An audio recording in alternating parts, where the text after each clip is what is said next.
Black board education में आप सभी का स्वागत है।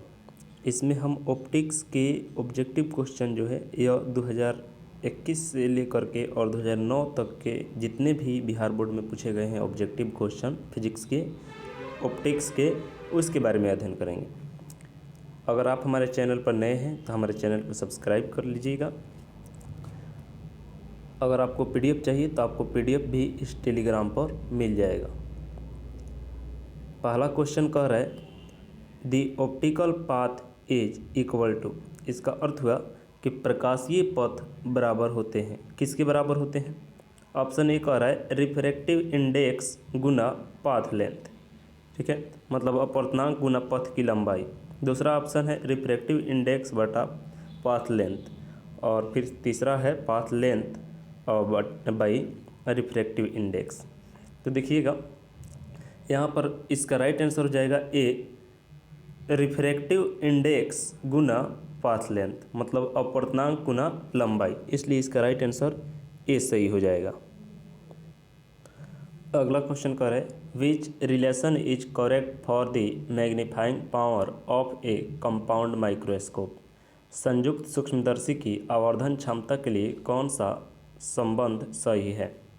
तो संयुक्त सूक्ष्मदर्शी के लिए फार्मूला होता है m मतलब आवर्धन बराबर -L/F_O इंटू 1+D/Fe। तो राइट आंसर इसका ए हो जाएगा। तो ए इसका सही आंसर, ये फार्मूला है, आपको याद रखना है। संयुक्त सूक्ष्मदर्शी के लिए जो आवर्धन क्षमता होता है यह होता है, यदि अनंत पर बनता है तो हो जाता है यहाँ पर हो जाएगा -L/F_O इंटू D/Fe। यदि अनंत पर बनता है तो यह फार्मूला होता है। उसके बाद कह रहे हैं कि the refractive index of diamond is, diamond का मतलब हीरा का अपवर्तनांक होता है, कितना होता है? हीरा का अपवर्तनांक सबसे अधिक होता है 2.42। उसके बाद कह रहे हैं magnifying power by increasing the length of the tube of compound microscope. संयुक्त सूक्ष्मदर्शी की लंबाई बढ़ने से आवर्धन क्षमता क्या होगी? ऑप्शन करा increasing, decreasing, does not change और बिकम जीरो। तो अभी देखे हैं संयुक्त सूक्ष्मदर्शी के लिए जो फार्मूला होता है m बराबर -L/F_O इंटू 1+D/Fe, अर्थात इसकी लंबाई बढ़ने से फोकस दूरी बढ़ती है। तो राइट आंसर इसका ए हो जाएगा, इंक्रीज होगा, बढ़ेगा। उसके बाद कह रहा है the speed of light is maximum, प्रकाश का वेग अधिकतम होता है। किस में अधिकतम होता है? ए नंबर ऑप्शन कह रहा है इन एयर, दूसरा कह रहा है इन ग्लास, तीसरा इन वाटर और चौथा कह रहा है इन वैक्यूम। तो प्रकाश का वेग अधिकतम होता है निर्वात में, तो इसलिए राइट आंसर इसका डी हो जाएगा। यहाँ पर डी नहीं लिखा गया है लेकिन आप लोग समझिएगा डी है इन वैक्यूम, मतलब निर्वात में। निर्वात में प्रकाश का वेग कितना होता है? 3 × 10⁸ मीटर पर सेकेंड। इसके बाद कह रहा है the power of A convex lens with 20 centimetre focal length is dioptre. इसका अर्थ हुआ, हिंदी हुआ 20 सेंटीमीटर फोकस दूरी वाले उत्तल लेंस की क्षमता डायोप्टर में क्या होगी? तो उत्तल लेंस कह रहा है तो F बराबर होता है 1/P, या P बराबर हो जाएगा 1/F। तो यहाँ पर F दे दिया है 20, तो यदि सेंटीमीटर में देता है तो हम 100 कर देते हैं, जो कि C का मान होता है 10⁻²। तो हो जाएगा 100/20। अब कटा देंगे तो हो जाएगा 5, तो इसलिए इसका राइट आंसर हो जाएगा 5 डायोप्टर हो जाएगा। यहाँ पर पॉइंट जो है गलती से लिखा गया है, तो इसका राइट आंसर बी हो जाएगा। इसके बाद कह रहा है which of the following has the highest refractive index, निम्नलिखित में से किसका अपवर्तनांक सबसे अधिक होता है? तो ऑप्शन यहाँ पर है ग्लास, वाटर, आयरन और डायमंड। तो सबसे अधिक अपवर्तनांक डायमंड का होता है, 2.42 होता है। तो राइट आंसर डी हो जाएगा। हीरा का अपवर्तनांक सबसे अधिक होता है, डायमंड मतलब हीरा होता है। उसके बाद कह रहा है the spectrum of sunlight is, सूर्य के प्रकाश का स्पेक्ट्रम किस प्रकार से होता है? तो सूर्य के प्रकाश का स्पेक्ट्रम लीनियर स्पेक्ट्रम होता है, सतत जो रेखीय स्पेक्ट्रम होता है, इसलिए राइट आंसर इसका ए हो जाएगा। इसके बाद कह रहा है when 2 lenses of power -15 dioptre and 5 dioptre are combined the focal length of the adjustment will B.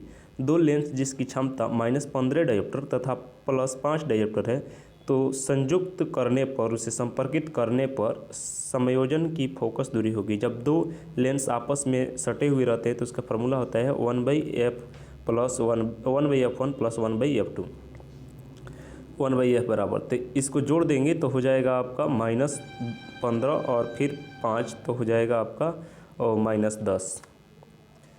ठीक है, तो राइट आंसर इसका सी हो जाएगा।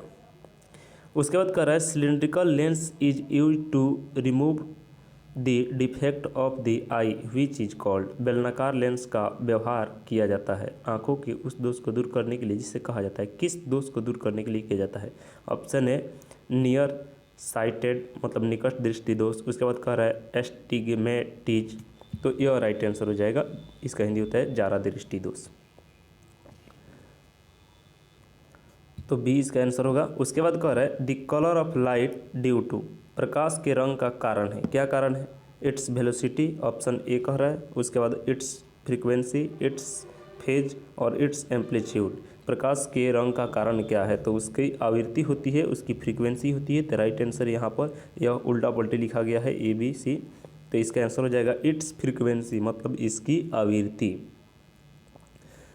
उसके बाद अगला क्वेश्चन कह रहा है ए कन्वेक्स लेंस, जहां उसका रिफ्रैक्टिव इंडेक्स दे दिया है 1.5 इज इमर्ज्ड इन वाटर और उसका अपवर्तनांक दे दिया है 1.33।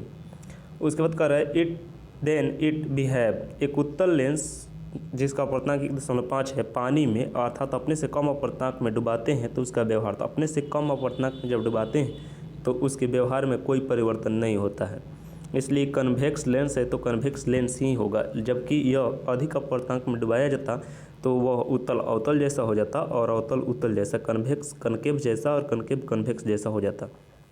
तो राइट आंसर इसका ए हो जाएगा।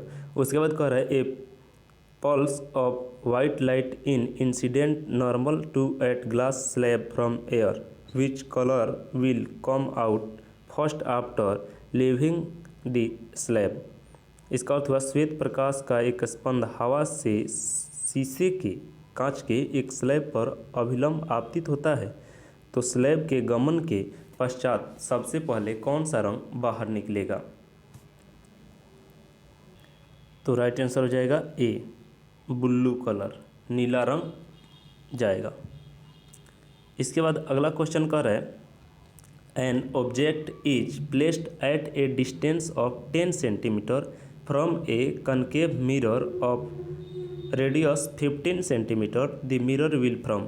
एक वस्तु को 15 सेंटीमीटर त्रिज्या वाले किसी अवतल दर्पण से 10 सेंटीमीटर की दूरी पर रखा गया है दर्पण द्वारा इस वस्तु का। अब इसमें ऑप्शन को पढ़ करके पहले इसको हम बना लेते हैं। जहाँ पर इसका आर का मान दे दिया है तो ध्यान दीजिएगा, यहाँ पर बनाया गया है आर का मान दे दिया है 15 -15 सेंटीमीटर है, तो एफ निकाल लेंगे, एफ बराबर होता है r/2, तो आर का मान -15 है, 15/2 और फिर यू का मान दे दिया है -10 हो जाएगा। और हम जानते हैं मिरर फार्मूला होता है 1/f बराबर 1/v प्लस 1/u, तो यहाँ f का मान जो है हम रख देंगे -1/f का मान रखेंगे -2/15 और फिर यहाँ पर v का मान v को निकालना है 1/v और u का मान दे दिया है 1/-10। इसको जोड़कर बनाएंगे तो v का मान आ जाएगा -30। इसका अर्थ है कि इसका जो इमेज बनेगा -30 सेंटीमीटर दूरी पर बनेगा। माइनस चिन्ह यह बताता है कि यह रियल बन रहा है, क्योंकि अवतल ये दर्पण है तो दर्पण में माइनस चिन्ह जो है भी को रियल को दर्शाता है। लेकिन यह उल्टा बन रहा है या सीधा बन रहा है, इसकी पहचान हम आवर्धन से करेंगे और आवर्धन यहाँ पर हमें पता नहीं, इसलिए इसका राइट आंसर डी सटीक है। कह रहा है प्रतिबिंब दर्पण से 30 सेंटीमीटर की दूरी पर बनेगा। ठीक है, तो इसका डी आंसर राइट हो जाएगा। इसके बाद अगला क्वेश्चन है, कह रहा है image formed by the objective lens of a compound microscope. इसका अर्थ है हिंदी हुआ एक संयुक्त सूक्ष्मदर्शी के अभिदृश्यक लेंस से बना प्रतिबिंब कैसा होता है। देखिए लेंस जो अभिदृश्यक लेंस संयुक्त सूक्ष्मदर्शी में दो प्रकार के लेंस होते हैं। एक होता है जो ऑब्जेक्टिव लेंस, ऑब्जेक्टिव कहिए, ऑब्जेक्टिव लेंस या ऑब्जेक्टिव केवल कहिए, और दूसरा होता है आई लेंस। तो ऑब्जेक्टिव लेंस जो है प्रथम बार बनाता है तो उसमें रियल इमेज बनता है और रियल के साथ साथ लार्ज भी बनेगा, बड़ा बनता है। तो राइट आंसर इसका बी हो जाएगा, वास्तविक और बड़ा बनेगा। जबकि इसके फिर से इमेज का इमेज बनेगा और यही कहेगा कि कंपाउंड माइक्रोस्कोप के द्वारा लास्ट इमेज कैसा बनेगा, तो वह वर्चुअल बनेगा और फिर लार्ज बनेगा। तो इसका राइट आंसर बी हो जाएगा, रियल, लार्ज और इन्वर्टेड भी बनेगा, उल्टा भी बनता है। उसके बाद वाला क्वेश्चन कर रहा है, a convex lens is immersed in such a liquid whose refractive index is equal to the refractive index of the material of the lens then the focal length of the lens. इसका अर्थ हुआ एक उत्तल lens को ऐसे द्रव में डुबाया जाता है जिसका अपवर्तनांक लेंस के और अपवर्तनांक के बराबर हो, तो लेंस की फोकस दूरी क्या होगी। तो हम जानते हैं 1/f बराबर होता है μ2/μ1 -1 into 1/r1 - 1/r2 lens maker formula से। तो यहाँ पर हमें यह देखना है कि μ1 और μ2 दोनों बराबर हो जाएगा। जब दोनों बराबर हो जाएगा तो एक यह इसका मान हो जाएगा 1 और 1 में से 1 घटेगा तो हो जाएगा 0। इसलिए f का मान जो आएगा 1/f का मान वह 0 आ जाएगा, और 1/f का मान यदि 0 होगा तो f का मान जब निकालेंगे तो उसका मान इनफाइनाइट हो जाएगा। तो इसलिए इसका राइट आंसर बी हो जाएगा, विल बी इनफाइनाइट, मतलब अनंत हो जाएगा। तो समान अपवर्तनांक में डुबाते हैं तो उसका जो फोकस दूरी होता है बढ़ जाता है, अनंत हो जाता है। उसके बाद कह रहे the critical angle for a beam of light travelling from medium 1 to medium 2 is theta. यहाँ पर थीटा होगा, ठीक है, 0 नहीं होगा, थीटा होगा। The velocity of light in medium 1 is v, then the velocity of light in medium 2 will be. इसका अर्थ हुआ कि माध्यम 1 से माध्यम 2 में जाने वाली प्रकाश पुंज के लिए क्रांतिक कोण थीटा है। प्रकाश का वेग माध्यमिक में भी है, तो प्रकाश का वेग माध्यम 2 में क्या होगा। अब देखिएगा किस तरह से यह बनेगा। हम जानते हैं साइन यहाँ पर I/sin r होता है, स्नेल के नियम से बराबर में होता है, और यहाँ पर I का मान दे दिया है थीटा।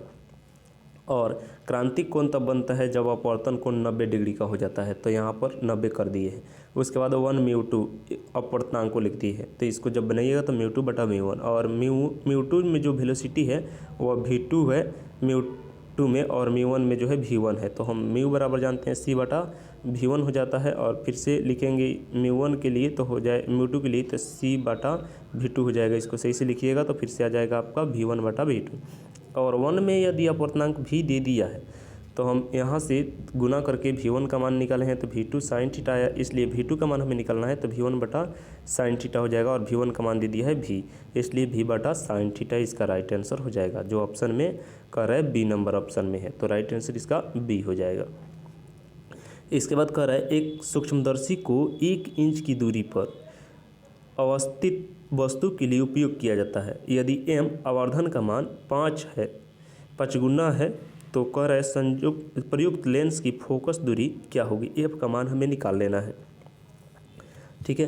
तो अब इसको भी हमने बना दिया है, देखिएगा किस तरह से। m बराबर होता है -v/u, और फिर यहाँ पर जो m का मान दिया है 5 दे दिया है तो 5 लिख दिए, और v का मान इस यहाँ से निकालेंगे चूँकि u का मान 1 दे दिया है 1 इंच, तो हो जाएगा v का मान 5 इंच।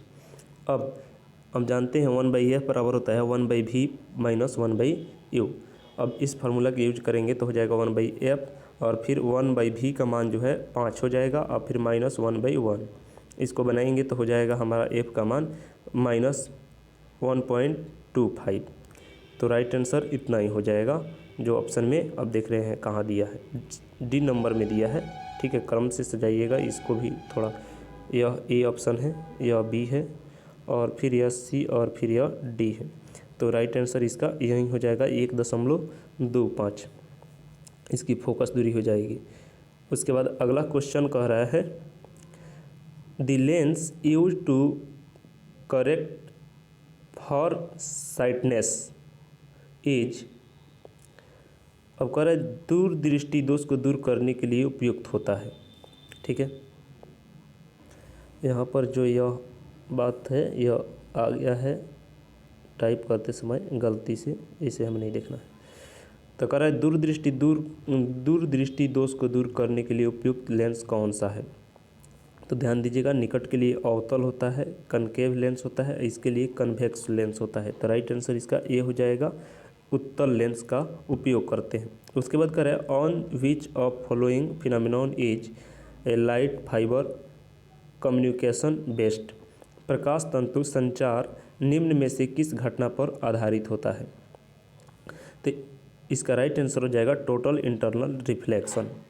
Total internal reflection. तो ए हो जाएगा, बी हो जाएगा इसका राइट आंसर पूर्ण आंतरिक परावर्तन। उसके बाद कह रहा है कि a near sighted person behave to see clearly. एक निकट दृष्टि दोष से ग्रसित व्यक्ति स्पष्ट देखने के लिए व्यवहार करता है। किस प्रकार के लेंस का व्यवहार करता है? तो निकट दृष्टि दोष को दूर किया जाता है कनकेव लेंस द्वारा, अवतल लेंस द्वारा उसे दूर किया जा सकता है। तो राइट आंसर इसका बी हो जाएगा। उसके बाद कर रहा है at what distance should the retina be from the cornea in a normal defect free eye. सामान्य दोष मुक्त आँख में कर्निया से कितनी दूरी पर रेटिना होनी चाहिए? तो इसका राइट आंसर हो जाएगा 2 सेंटीमीटर। इसे याद रखना है। उसके बाद कर रहा है when glass इंटर्स air the critical angle of light is list. कांच में प्रवेश करते समय प्रकाश का क्रांतिक कोण सबसे कम होता है, किस कलर का होता है? ठीक है, तो राइट आंसर डी हो जाएगा वायलेट कलर, मतलब बैगनी रंग का। उसके बाद कर रहे हैं when A ray of light इंटर्स a glass slab it's wavelength. जब प्रकाश की एक किरण ग्लास स्लैब में प्रवेश करती है तो तरंगदैर्ध्य क्या होता है? इंक्रीज, मतलब बढ़ता है। दूसरा ऑप्शन है डिक्रीज, तीसरा का है रिमेन्स अनचेंज और चौथा का है डाटा इज नॉट कंप्लीटेड। तो इसका राइट आंसर हो जाएगा बी, डिक्रीज होता है, घटता है। ठीक है, उसके बाद कर रहे हैं the final image in astronomical telescope is. खगोलीय दूरबीन में अंतिम प्रतिबिंब किस प्रकार से बनता है? करे real and inverted, real and erect, उसके बाद इमेजिनरी एंड इन्वर्टेड। इसका अर्थ हुआ वास्तविक और उल्टा, वास्तविक और सीधा, वास्तविक काल्पनिक और उल्टा। तो देखिएगा, इसमें भी खगोलीय दूरबीन में भी 2 लेंस होते हैं और दूसरे लेंस के द्वारा जो इमेज बनता है वो लास्ट इमेज होता है, जिसके कारण यह वर्चुअल अर्थात इमेजिनरी और इन्वर्टेड दोनों प्रकार से बनता है, काल्पनिक और उल्टा दोनों हो जाएगा। राइट आंसर इसका सी हो जाएगा। जबकि हम जानते हैं काल्पनिक हमेशा सीधा होता है, लेकिन यहाँ पर इमेज का इमेज बनने के कारण ऐसा होता है। इसके बाद कह रहा है a magnifying glass whose power is 12 dioptre the magnifying power of.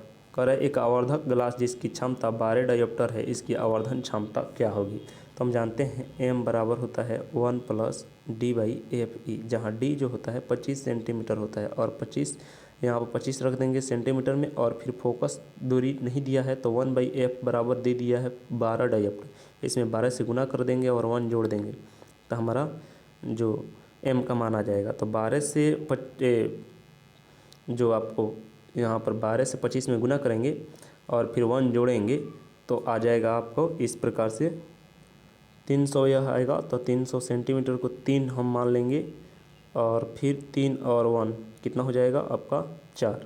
ठीक है, तो 4 राइट आंसर हो जाएगा, ए इसका आंसर हो जाएगा। उसके बाद कह रहा है कि the radius of curvature of a plane mirror is. समतल दर्पण की वक्रता त्रिज्या होती है, कितनी होती है? समतल दर्पण की वक्रता त्रिज्या अनंत होती है। तो ए इसका आंसर हो जाएगा। उसके बाद कह रहा है the SI unit of power of lens is. Lens की क्षमता का एसआई मात्रक क्या होता है? तो लेंस की क्षमता का एसआई मात्रक होता है डायोप्टर। डायोप्टर या पर मीटर दोनों हो सकते हैं। तो पर मीटर इसमें ऑप्शन में नहीं है, इसलिए राइट आंसर इसका बी हो जाएगा। Thank you.